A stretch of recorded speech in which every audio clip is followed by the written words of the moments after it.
반갑습니다. 골든마우스 인사드립니다.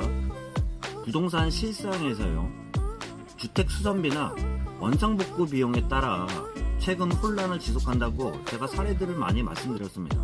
오늘은 방비 대책에 대해서 임대인이건 임차인이건 방비 대책에 대해서 말씀드려보도록 하겠습니다. 대부분 이야기가 나오는 게 위 부동산을 원상복구하고 임대인은 보증금을 반환할 텐데요. 그렇지만 서로 입장차가 틀리기 때문에 항상 문제가 돼요. 그렇기 때문에 입주를 할 때요, 임대인이건 임차인이건 간단하게, 요새 핸드폰이 워낙 좋잖아요. 용량도 크고요. 사진이나 아니면 동영상으로 입주할 때 위 부동산 들어가는 부동산에 짐들이 다 빠졌을 거예요. 짐 넣기 전에 동영상으로 좀 찍어 놓으세요. 멀쩡하면 괜찮겠지만 안 좋은 데 같은 경우는 미리 찍어 놓고요, 나중에 임대차가 만기가 됐을 때 그 상태를 증명하기 위해서 사진이나 동영상을 좀 찍어 달라고 좀 말씀드릴 수 있습니다.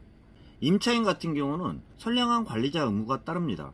그렇기 때문에 기간 경과나 또한 노후화로 인해서 망가지거나 그런 것까지는 임차인한테 원상복구를 말씀 못 드리겠지만, 사용 부주의로 인해서 고장난 것 같은 경우는 원상복구 내용이 다 따르고 있습니다. 세부적으로 말씀드리는 게 너무 많아요. 그렇기 때문에 입주하기 전에 영상이나 사진 찍으라는 말씀 좀 드렸습니다. 두 번째로요, 두 번째도 중요한데요, 살다가 고장나거나 파손이 돼가지고 교체를 할 때요, 미리 임대인한테 사진이나 동영상을 첨부를 해서 고장난 것을 알려주는 게, 고장났다는 것을 알려주는 게 또한 가장 중요한 팁이라고 할 수 있죠.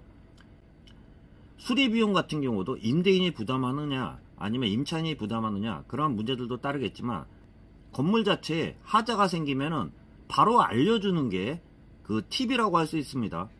어떤 분들 같은 경우는 살면서 내가 귀찮아가지고 내가 고칠 수 있는 건 고친다고도 말씀드리는데, 위와 같이 고지를 하고 수리비용에 대해서도 미리 말씀드리고 조치를 취하는 게 좋습니다. 그 중에 특히 누수 같은 경우는요, 누수 같은 경우는 건물주나 임대인한테 바로 그 상황을 통보를 하는 게 굉장히 중요합니다.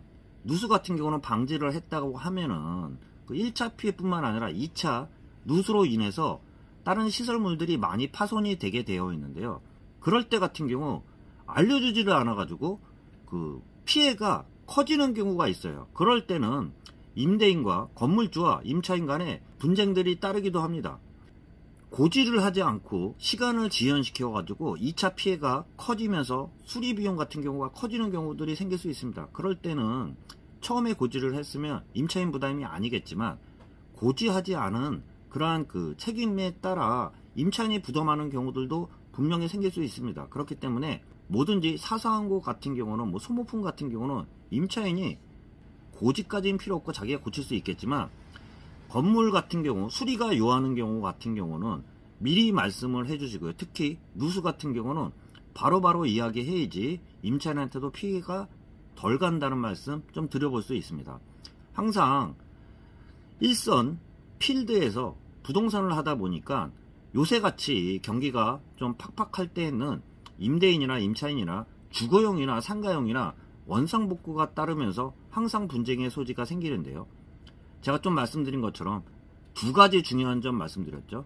입주하기 전에 비어있을 때 같은 경우 짐을 집어넣을 때 상가든 주택이든 사진이나 동영상을 미리 짐을 집어넣기 전에 크게 한번 찍어주는 게 가장 중요한 포인트고요. 또한 사용하다가도 파손이 되거나 수리를 요할 때는 바로 건물주한테 고지하는 게 나중에 임대차를 종료했을 때 원상복구가 따르지 않는 그러한 상황이 생길 수도 있습니다. 참고하시길 바라면서 영상 마치도록 하겠습니다. 골든마우스였습니다.